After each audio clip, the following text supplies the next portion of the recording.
So hey guys, welcome to day 5 of the 30-day challenge, and today I will be unboxing the Sokani monitor, field monitor, just showing you guys the new addition, which is like a lot of configurations. As you can see in the box, me opening it, they give you so much stuff. They give you everything you need for this monitor. They give you the USB cable, the HDMI mini, and an HDMI micro cable.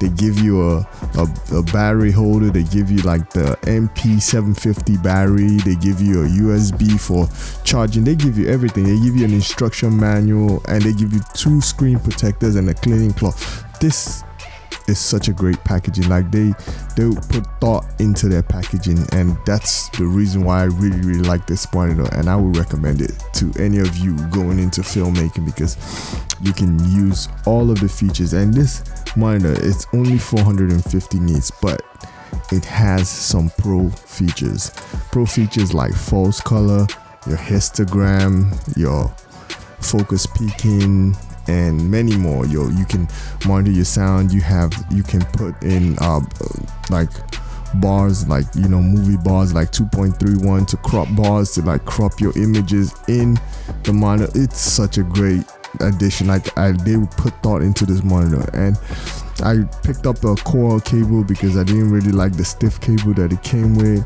I installed the screen protector, and I updated the firmware, which gives you like a new addition, the LUTS configuration. Puts this in the league with the small HD. I mean, them giving you that feature for a $300 monitor is amazing. I really like it. Here I'll show you, like it literally has no lag. It's really responsive. As I turn the camera, it's really responsive, but there's one setting you have to set. You have to put your output to 1080, because it really doesn't matter if you have it 4K, it's just gonna slow it down. So just change your output to 1080. So here I show you guys where all the knobs are, like the top knobs, features, and I just programmed F1 to audio, programmed F2 to focus peaking, which just helps me expose, because when I'm using a manual lens, F3 false color, F4 I have it display my histogram on and off, so it doesn't really distract me, to help me with my exposure.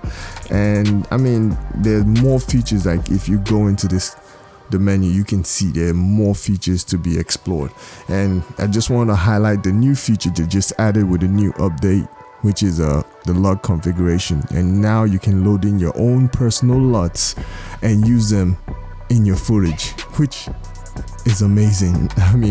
This just changed it for me, because I was like, whoa, I just loaded in my Eternal LUT, I loaded in some LUT that I made, and the ones I bought, I just loaded all of them in, and I've been using them, and it's great. Like, I can't complain. I'm definitely keeping this monitor.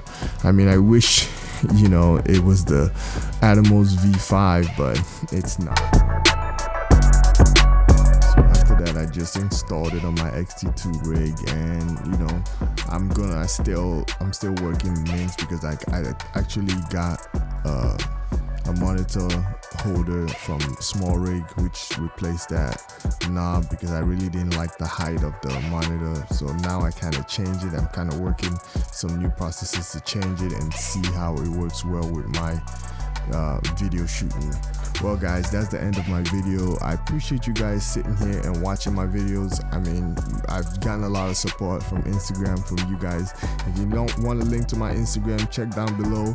I really appreciate you, all you guys that have shown your support and encouraged me to finish this challenge. I appreciate you. You guys take care. One love. I'll see you guys in the next video. Peace.